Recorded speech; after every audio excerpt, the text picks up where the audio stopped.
Yep. The people have spoken, TB.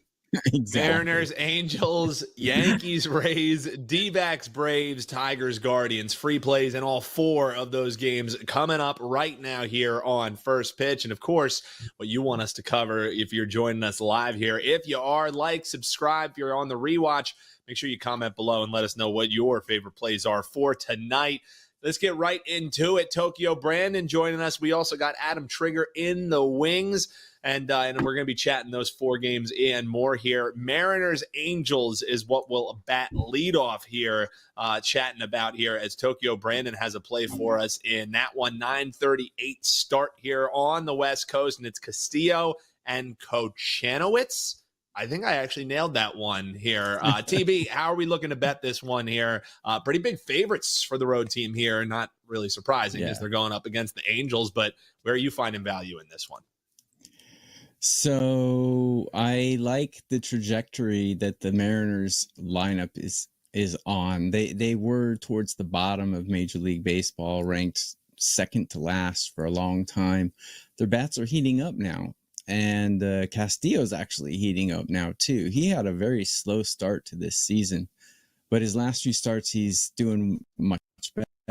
He's still a guy with a 1-1 whip. I mean, his whip is not bad at all. Historically, he doesn't have great stats against the Angels, but he has held them to a 207 batting average against. And Castillo is Castillo. This is the time of year where teams are starting to roll out their AA, AAA guys. And the starter today for the Angels, he has a 4+ ERA in AA ball. So I don't have a lot of hope in his chances here today against a Seattle lineup that's heating up. I have Seattle's batters ranked 23 out of 30, but actually if you take the last 3 or 4 games, it's a lot better than that, where I have the Angels ranked 28th. I do like some of the young guys in the Angels lineup, but still, this is not a major league lineup. Bullpens, Seattle has a huge advantage. I have Seattle ranked in the top 10, ranked 9 out of 30, where I have the Angels right around 16. So given all that, I really like Seattle to win this game today. When I put it out, the price was -155, which is a little more palpable than what it is now, is like -166 or so. So what you can do is a little trick here is you can take a -1 if your book allows a -1 alt line, which means it's a little less riskier than the -1.5, because if your team wins by 1, it's a push, which is a good way to cut off about 30 cents off a big favorite. You can probably get a -1 for about -145 or so, which is a little more palpable. So I do like the Mariners today, and I'm backing Castillo and this lineup that's starting to catch a little bit of a fire. Seattle Mariners, and you can shop around. I mean, we're seeing as high as 170 on that one. We're seeing as low as under 160. So you can definitely shop around for that one, or attack it the way the TB's saying. You can split it, or you can find those -1s out there at some different of those regulated sports books. Trey, for you want to take a look at this D-backs and Braves game, and it's going to be Fried and Fott here, and another road favorite. We're seeing that a couple times here on the board, and also some big home favorites like Boston and Houston that we'll be talking about here a little bit later in the show. But for you in this one, Arizona gets the win yesterday in tight fashion, but in over fashion as well. You expect runs in this one again, and are we going to the well with the home dog here? What do you think? Yeah, so I chose this game because I was on the Diamondbacks last night. Fortunately, they got the win. Really great game. They came back a couple of different times and ended up getting over the hump and winning 7-5. And I had this pegged for the show because I would have played the D-backs in this spot had they not won last night. So I kind of had, I looked at yesterday's game and I liked this matchup as well. And I said, okay, I'm going to play last night. If they don't win, I'll probably come back with them today. So the only reason I haven't added this to my card yet, and I probably won't, is I feel like I already kind of got my money with the Diamondbacks. Like I don't know that I have to go back and play against Fried here, but I would caution against just like thinking the Braves are going to bounce back and win this game and laying a price on the road. Like, I still like how this sets up for Arizona. So, finally last night they get over the hump against the Braves. They had lost 5 previous meetings against this Braves team. Games that were very competitive. Of course, on Monday they ended up losing in extra innings.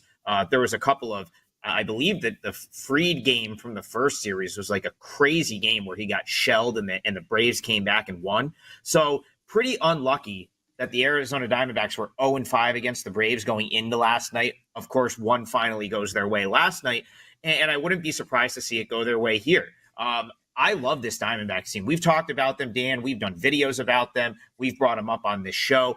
I still think there's a ton of like untapped potential in this Diamondbacks roster.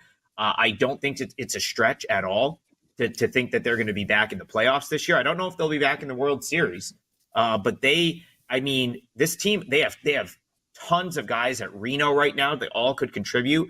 I just like the makeup of this team, and I still think they're undervalued by the market. And now, after a little bit of a run where they, maybe weren't as hot as they were in June, they bounced back a little bit, had a really good series against the Padres, come back from a couple losses and win last night. Paul Sewald gets a big save after blowing a couple. That's huge for him. Eugenio Suarez last night, he's been he's been nothing all year. He's batting under 200 as of a couple weeks ago, and now he has a big sort of breakout game, double, a big home run, to tie that game early. If he gets hot, that's just another guy that we know, watching him throughout his career has a ton of upside that hasn't even been remotely tapped into so far this season. Ketel Marte hits a home run last night. I still think he's one of the best 10 to 15 position players in baseball, criminally underrated in my opinion. When he's going, he's as good as anyone out there. And it all kind of rolls up into, you're going to pay a premium for Max Fried. That's not rocket science. Like, pretty much at any point, Fried's on the mound, you're usually going to have to pay a premium to back him. And why would you want to do that here, right? Like, last time out against your Phillies, Dan, he gets lit up, 6 runs on 11 hits. The Diamondbacks handed him his worst start of his career earlier this year. 8 runs, 7 earned, 10 hits, 4.1 innings pitched. I believe it was the most runs he's ever given up in a start in his career. So you can look at that a couple of different ways. One, you can say, okay, well, that's not the norm for Fried. And of course, in 15 starts since, his ERA is 2.41. But I'll play devil's advocate here in favor of the Diamondbacks. You could also say, well, the D-backs absolutely mash left-handed pitching. They've been doing it all season. They've been at the top of Major League Baseball in every metric offensively against left-handed pitching. And so, do you really want Fried here off of a bad start? And going into the All-Star break, remember, these guys, it's still their job, right? They've still been going to work every day. They had to go to spring training. They are a week in a lot of vacation, right? So I always tend to I don't love this last week before the All-Star break for that reason, but he could be getting a little bit tired, right? And maybe not the best spot for Fried to have to go against a D-backs lineup that just feasts on lefties. Brandon Pfaadt, on the other hand, you could look at the Diamondbacks yesterday and say, okay, they used a lot of bullpen, but Pfaadt's been pretty much 6 innings every start. And last start is a little bit deceiving because he left that start early because he got hit with a line drive. And they just kind of decided, all right, he's got a couple guys on. It was a high leverage spot, got hit with a line drive, and they took him out of the game in a game that Arizona ended up winning anyway. So I think the fact that he only went 4 1/3 is deceiving because like every other start has been 6+ or right around 6 innings. You're probably getting Gabriel Moreno back today, and you just got like the final point I'll make here. Arizona's bullpen's really good. And I think that they're underrated. When they brought in Ginkel they brought in Mantiply in the 5th yesterday, and then Ginkel in the 6th, and I'm like, man, like they got the luxury of bringing these 2 guys in that early in the game. Martinez comes in and throws 100.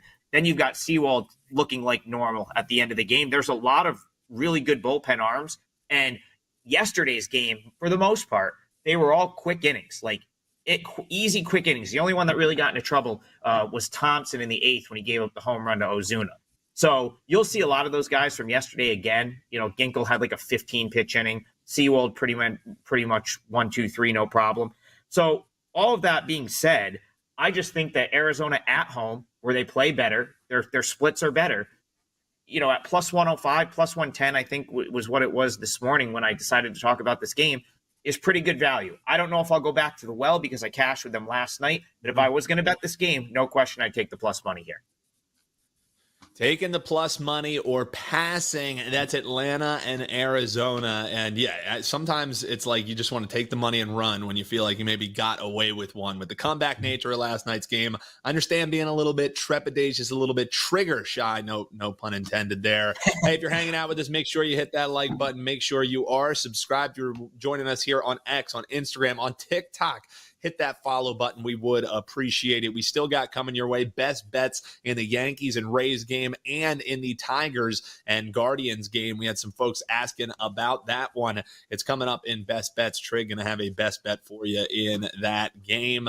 One that's come up here a couple times from Raven Ron over on YouTube. The days of coming on and laying alt run lines with his Baltimore Orioles seem like they are ancient history, with the fact, TB, that they're staring down a sweep from the Chicago Cubs at home. Like this is a bit of a head scratcher here. So it's the final game here of it's a 4-game winning streak that you're seeing for the Chicago Cubs. Man, this Thursday night game has to feel like, are we really about to get swept by the Cubs for this O's team? What are you thinking about this one? Because I mean, it's the pitching that you want to bemoan for Baltimore. I mean, yesterday it was the bats going absolutely silent, getting a 4-0 blank ski.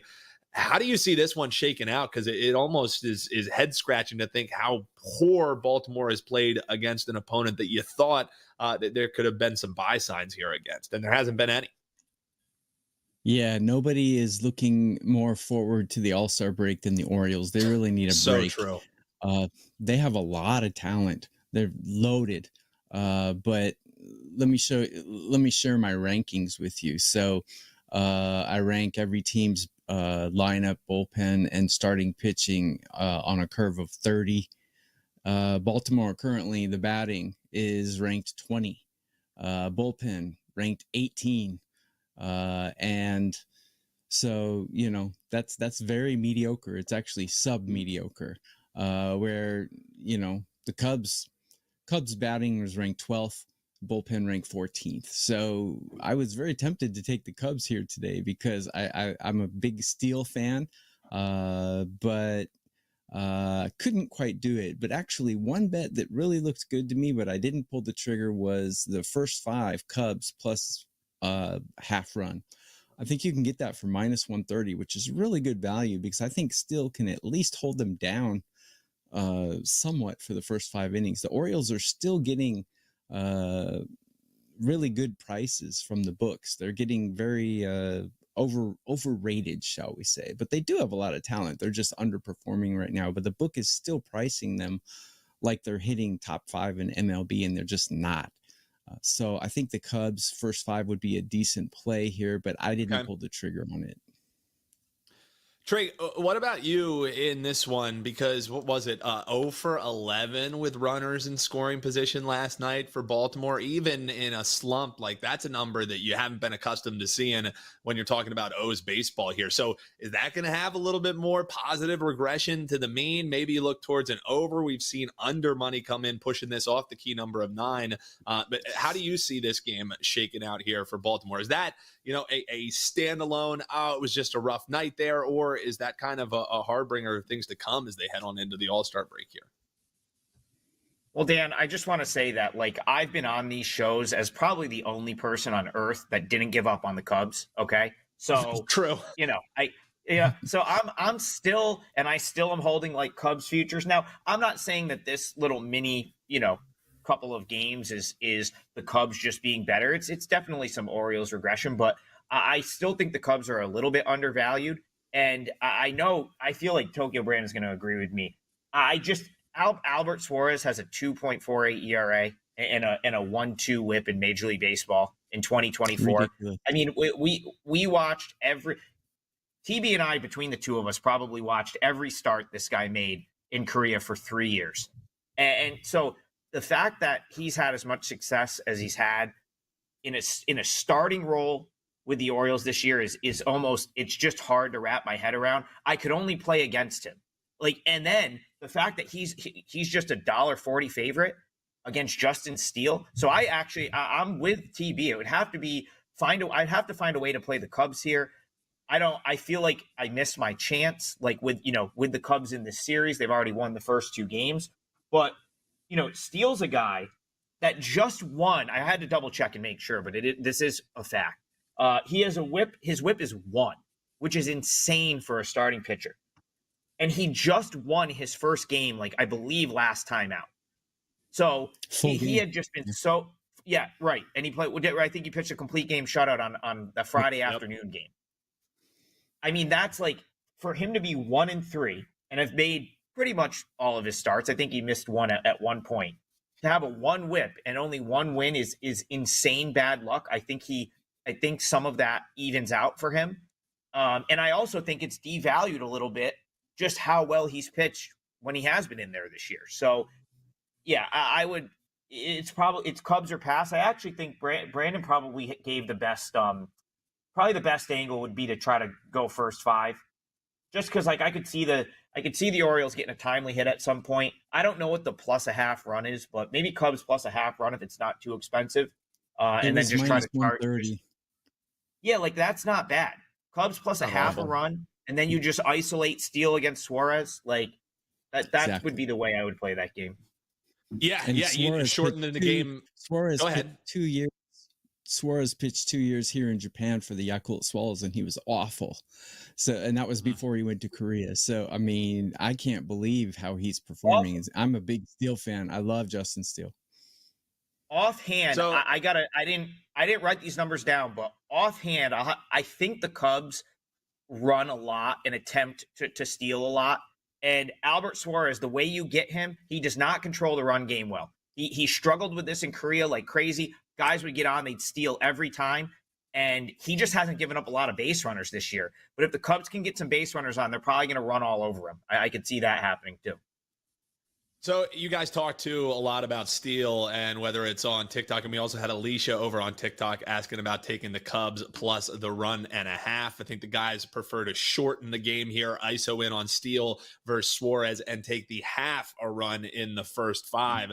But full game, I mean, rather than lay that -180, I would probably look towards the money line more so if you're looking to back the Cubbies here. But you guys talked a lot about Steele, and TB, one of your absolute gold mines has been ISOing in on these pitcher props thanks to your time as a scout. And they're talking about the Justin Steele strikeouts thrown. We're looking at 5.5, -110. Another one is if you think he's going to be going deep. I mean, this one's a little bit more out of the range than I would like to bet. Of the outs recorded, Justin Steele sitting at 17.5. The over, though, -180. So, TB, anything that gets you interested there to back any Justin Steele specific props, or do you take the way that you're attacking it, first 5 kind of parlays in, so to speak, backing Justin Steele? What do you think about those numbers? Well, our viewers are very highly educated because that's a great bet. The over 17.5, which means will Justin Steele complete 6 innings or not?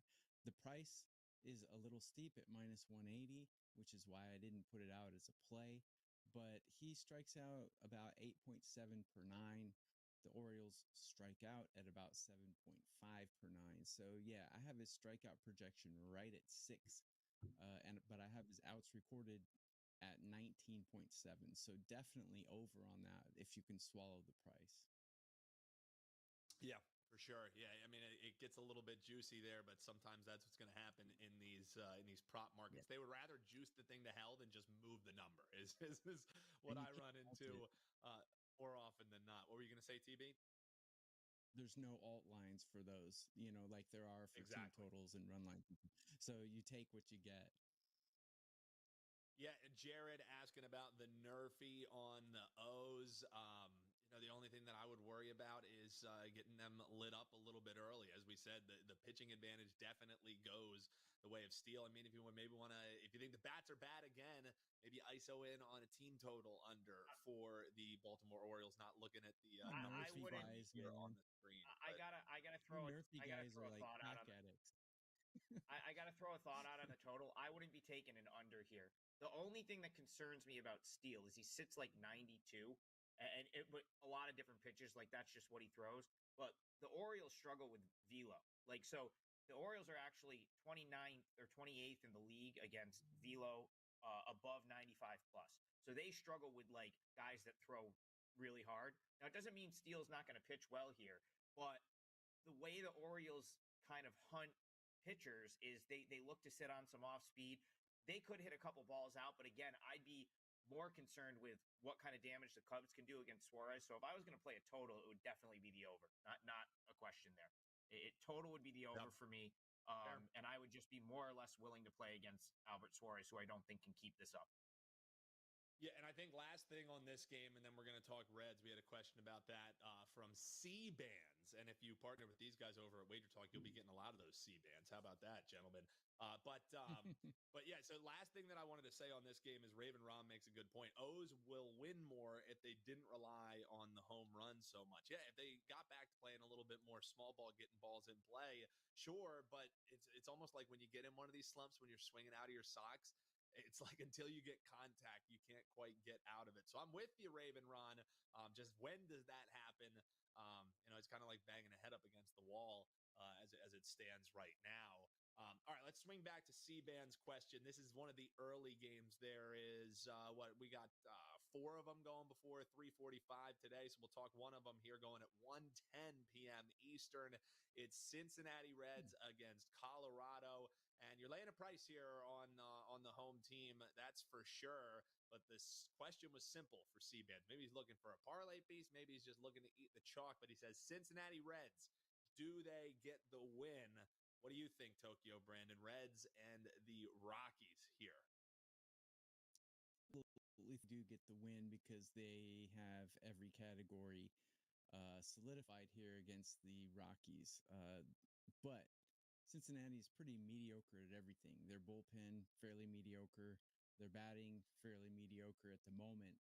But the Rockies rank in the bottom 3 for almost every category that's measurable. So yes would be my first answer. I can't confirm it right now, and it's bad radio for me to look up stuff, or it's bad TV for me to look up stuff while I'm talking, but I'm going to do it anyway. Hunter Green has gotten lit up against the Rockies in his career. He has a batting average against of 320 and an OPS against of 1,254, which is horrific. And that's in 25 at bats against. So be careful about those Reds today. So tread lightly, says our man Tokyo Brandon. Any thoughts to wrap up on that one for you, Trig? Because yeah, I mean, laying that kind of price, I'd rather just look elsewhere on the board. It's a pretty hefty board here on Thursday. Typically smaller slate, but we got some other games to choose from, and that's probably what I would do in this one. What do you think? Yeah, I'm not going to waste much time here. I mean, the Rockies road splits are really bad. Gomber can be okay. Yeah. Like it's just I quickly crossed this one off. There was nothing I could do. If I couldn't make a case to take the +1.5 with the Rockies, which I can't, I have no interest in laying that with the Reds. So it's an easy cross off for me. Cash the under on the Adam Trigger breakdown. Well done there, Trig. That was just we went long on the other one, so I had to go quick there. Yeah. Hey, there was at least a couple folks here in the chat being like, hell of a breakdown there by Trig. I was like, yeah, he covered every blade of grass, but he made sure you know what you want to bet in the games. And that's the Adam Trigger difference. And also, this is a man coming off a 3-0 sweep yesterday. He's been seeing it well here on the diamond. Trust in the process has paid off for him, and trust in the process has always paid off year over year for Tokyo Brandon. #1 in MLB profit coming off a winning day yesterday. Brandon's got a 4% best bet up in MLB today. You can check that out over at his page, wt.buzz/TB. My favorite question that I've seen in the YouTube chat thus far is from our man Seth. And he's asking, are we really taking the Phils to sweep the Dodgers tonight? We were talking about this before we came on. So, I'm going to take my Phillies flag and fly it. It's going to be Aaron Nola on the bump as they're eyeing the sweep here. Landon Knack going to be opposing him.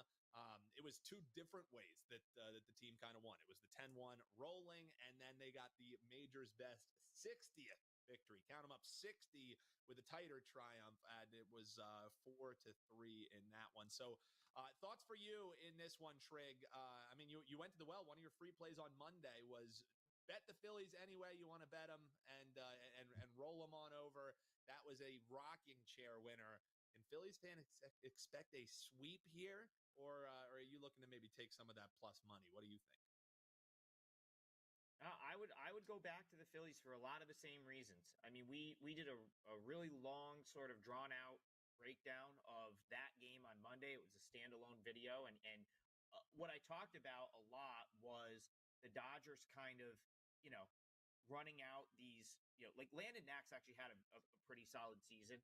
So he may be the outlier in terms of like he might actually belong.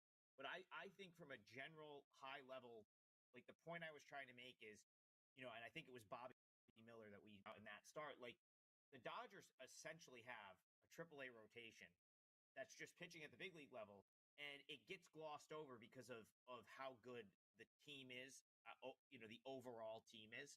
So if this was a different organization, I mean, you have a massive adjustment for the fact that, Buehler is hurt and on the IL. Now we've got Glass now, Kershaw out all season. Like they're missing like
Money on the Marlins today. I don't know what makes you want to take plus money with the Marlins. I mean, they just got rolled yesterday. So Tokyo Brandon, can you make any case for taking Drew Martin's Miami Marlins in this one? Because I don't know where that one came from. The Marlins are the worst team at everything in Major League Baseball. They're worse than the White Sox. So absolutely not. They do have the better pitcher today, but if that's any consolation to you, with a 5+ ERA and a 1.47 WHIP, he's the better pitcher. But the Astros are just talent laden from 1 to 9. They've got a lot of talent. They've got a decent bullpen. So the Astros should come out with this. I would never take the Marlins. You could make them plus 360 and I wouldn't take them. Yeah, the price might as well be that. I mean, if there's anyone who can talk us into taking dogs, though, it's my man Adam Trigger. Adam. But even this one's disgusting, Trig. I mean, we're not betting the fish, right? Well, I mean, I was looking to see. So up until like a couple minutes ago, the Astros hadn't announced a starter. It looks like it's going to be Jake Bloss, who, again, like these teams, man, like I don't remember this happening as much as it's happened this year, where guys are just, it's like AA, one start at AAA. Even if it's not good, it's like, all right, like next guy up. Like TB talked about a guy that the Angels just called right from AA. It's not even like he's having this is the Angels pitcher. It's not even like he's having a great season at AA. And it's like, no, right to the bigs. Cause that's how much these teams are hurting for pitching. The Astros, kind of fall into that as well, right? Like they've had starter after starter end up on the IL this year. And it's really just like next guy up. So the argument here is that, we have no clue if Jake Bloss belongs in the big leagues at this point, right? And like with Rodri Munoz or with Munoz, at least that when he's on, he can be tough to hit, right? Like that's the thing with Munoz is when he's clicking, his stuff is not bad.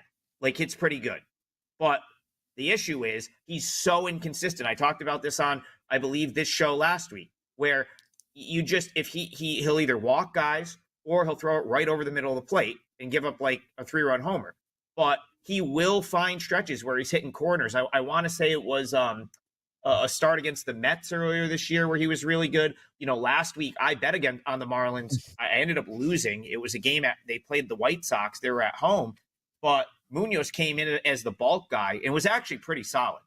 They didn't lose that game because he didn't throw the ball well. They lost because they couldn't hit Drew Thorpe. So it was, you know what I mean? Like so I could see that's how you make a case for the Marlins.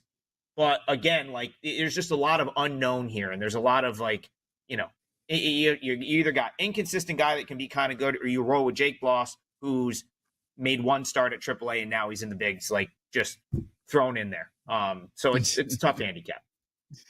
You got to be a pretty hardcore bettor if you're betting this game. They've priced it that way too, because the book doesn't want you to bet it. So there's no way in hell that this Bloss guy should be a -95 favorite. They're a -195 favorite. They're pricing it so you don't bet the game. That's how they're pricing it. It's like we call it the FU line. It's like, you want to bet Houston? Exactly. Okay, FU, you're going to lay -195 to do it. You know what I mean? So, exactly. Also, Jake Bloss was in last year's draft.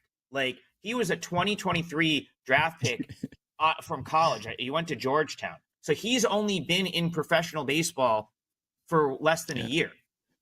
That's kind of crazy. Usually it's 2 years.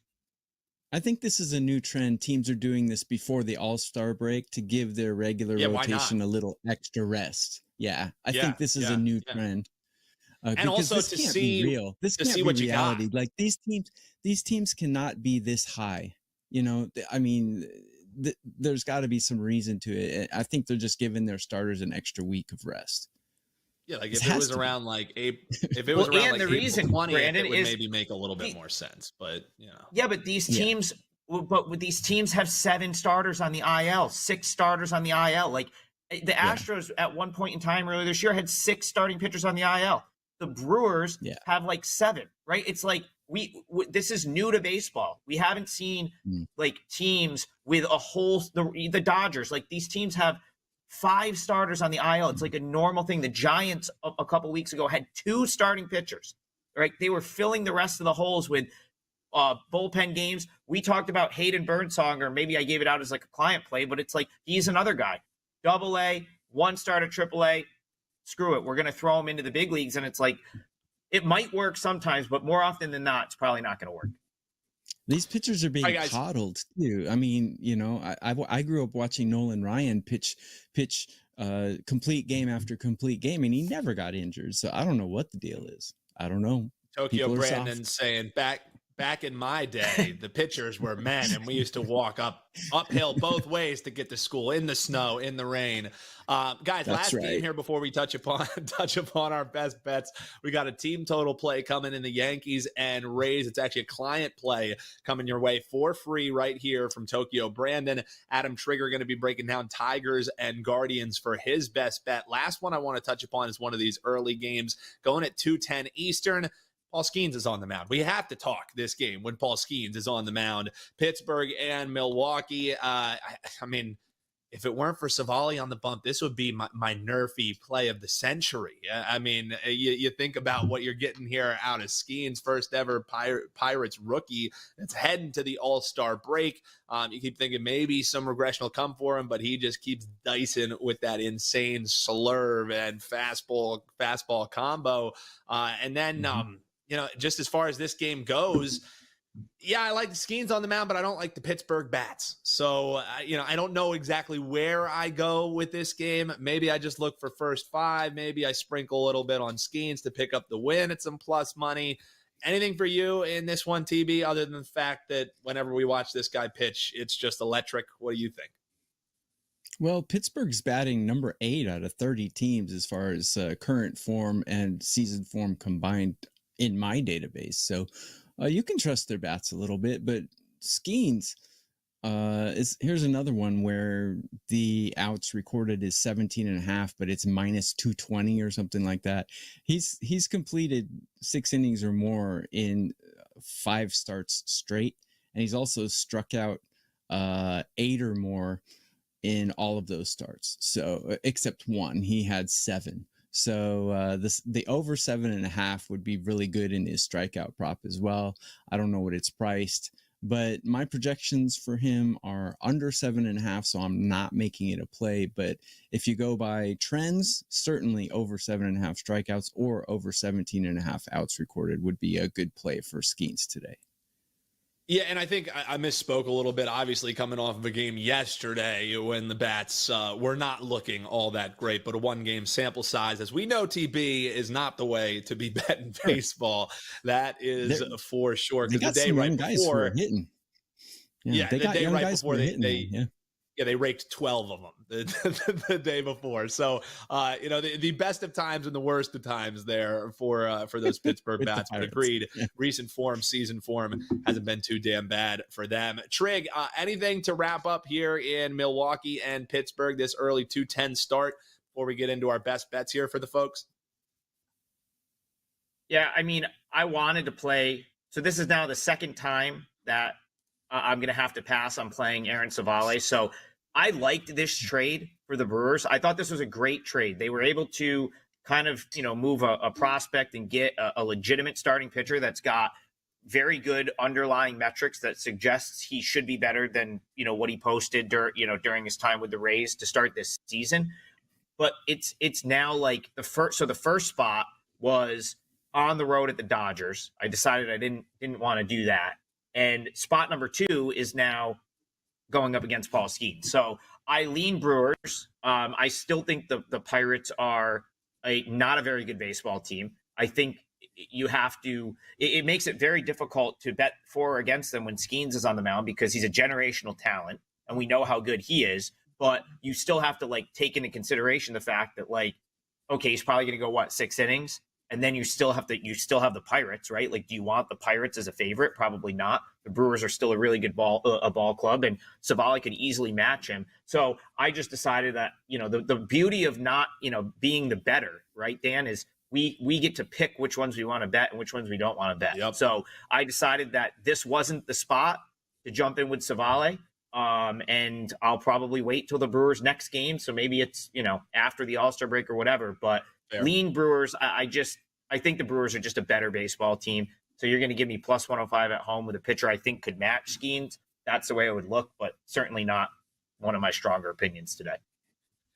Take a second, hit that like button, make sure you're subscribed, and hit that little bell over on YouTube. If you're watching us on TikTok, X, Instagram, please hit that follow. Great way to say thanks to these guys running down the games on the board. And Trig, you say we get to pick the games that we bet. We picked 3 good ones yesterday because you had a 3-0 sweep for the clients. You got a best bet coming the way here for the folks in the Tigers and Guardians game, one that the chat has been asking about all show long. So I asked them to hang in there. What's the best bet in Tigers and Guardians, and what can clients expect here tonight over at your page, wt.buzz/AT? Yeah, so I got a 5% play in Major League Baseball tonight. The reason it's not up on my page yet is I was waiting for a little lineup info. I got it, and it's now up. So I just haven't put the brick out there yet. If you have the long-term package, you just got it. And I will put a brick up as soon as we're done with the show. But don't even wait for that, because we have a great 30-day special right now. It works for me or Tokyo Brandon. It's 30 days for any handicapper, and it's like $7 a day. Can't beat that. You can get my .buzz/AT, and that'll be, I think that promo is good at least all week. So, take advantage of that for whatever handicappers you'd like. As far as my best bet for the show, same situation with the Diamondbacks, in the sense that I feel like I already got my money with the Tigers. So I'm not going to make this a client play, but I would have probably been on the Tigers here had I not cashed with them earlier this week, had they not won last night. It turns out it's probably not the best spot, but I still think the matchup really favors the Tigers here. So, Dan, Spencer Howard's got to be a really nice guy or something, because this dude just gets chance after chance to pitch in the majors. I know you know him well from his time with the Phillies. Then he goes and gets blown up on the Rangers. Then earlier this year, he has like 2 good starts with the Giants, gets pounded, and suddenly the Guardians pick him up, and he's going to start for them today. It's amazing that he's just still getting run out there and starting rotations in the big leagues. I thought for sure this would be Doug Nikhazy. He's a guy that's been down at AAA, AA, AAA for the Guardians. He's awesome, but they're probably going the route that most of these teams probably should, giving their guys a chance to have a little bit of success at the lower levels before just trotting them out in a big league game. Nikhazy pitched yesterday for Columbus. I tweeted that out. They won. He was awesome. So it looks like Spencer Howard's going to serve the role of like placeholder. I do think he's probably a good organizational depth guy. He probably will end up in AAA, but today he's in the big leagues against the Tigers and pitching against John Flaherty. And now where that's moved, I think you're kind of getting a little bit of a bargain. Tigers at home only have to lay like minus 120, minus 118, whatever it is. With Flaherty on the mound, who, if you go back prior to his last start, he was rolling. 1 run in 22 and a third innings pitched. He gets blown up by the Angels, but some of that's tied to some back spasms, back issues. It's the reason he hasn't pitched since then. So I don't love playing on guys after they're, while they're dealing with injury, after they, kind of have a thing like that. But he hasn't pitched since late June. The Tigers gave him some time off. So I think I'm in this scenario, I'd be willing to like roll with that and be okay with Flaherty kind of, coming off the extended rest. This series has been extremely competitive. 5 of the 6 games so far between these teams have been 1-run games. I believe every single one of this series. I cashed with the Tigers on Monday. They won 1-0. The Guardians came back and won a crazy 9-8 game on Tuesday. Yesterday, I believe that the Tigers won by 1 run. So, no reason that it can't be another close game. The Tigers should be right in it. And Flaherty has kind of owned the Guardians. Last 3 starts, been scattered across the last couple seasons. His ERA is 2 in 18 innings pitched against this Guardians team, which is, a lot of these guys have kind of been in the lineup for the Guardians. And, finally, Dan, we're seeing the Guardians start to scuffle. They avoided it for so long, but now they're kind of limping into the All-Star break. They've lost 6 of their last 8 on the road. And, the thing that I thought would catch up with this team when they were running out Ben Lively. That's another one of our boys, me and Tokyo Brandon, a KBO guy that's having insane success at the big league level this year. Carrasco, Tristan McKenzie, who they finally sent down, was that the starting pitching was going to catch up to this team eventually. And sure enough, their starting pitching ERA is now third worst in the American League. It's 4.54. And Spencer Howard's not going to improve that, let me tell you. I don't think he's going to help that 4.54 starting pitching ERA. So the Tigers are a team that I was very much down on the majority of the year when they were being treated like this 90-win team. I think the masses have really given up on this Tigers team, but there's still some talent there. Flaherty's still a guy that, when he's good, he can be like ace caliber good. And I think you're getting a little bit of a bargain, all things considered, only having to lay in the minus 115, minus 120 range with Flaherty. So again, another one where the situation didn't sort of arise for me to make it a client play, but from a matchup perspective, I do like Flaherty and the Tigers here, and that will be my best bet for the show. Tigers best bet, not afraid of the back injury. Flaherty returning to form, says Adam Trigger. You can check out the 5% best bet. It's going to be loaded to his loaded to his page, wt.buzz/AT, shortly after this show finishes. If you're watching us on the rewatch, it's already there. And if you are, make sure you like and comment below. Tokyo Brandon, you're going to get the final word here. Cue the Alleluia chorus for the Yankees fans. It won't be another 4-game losing streak as they finally got the win in not so resounding form yesterday, but they get it done regardless. And you're thinking it might lead here to some positive hitting regression as you're looking towards the team total in this game. Tell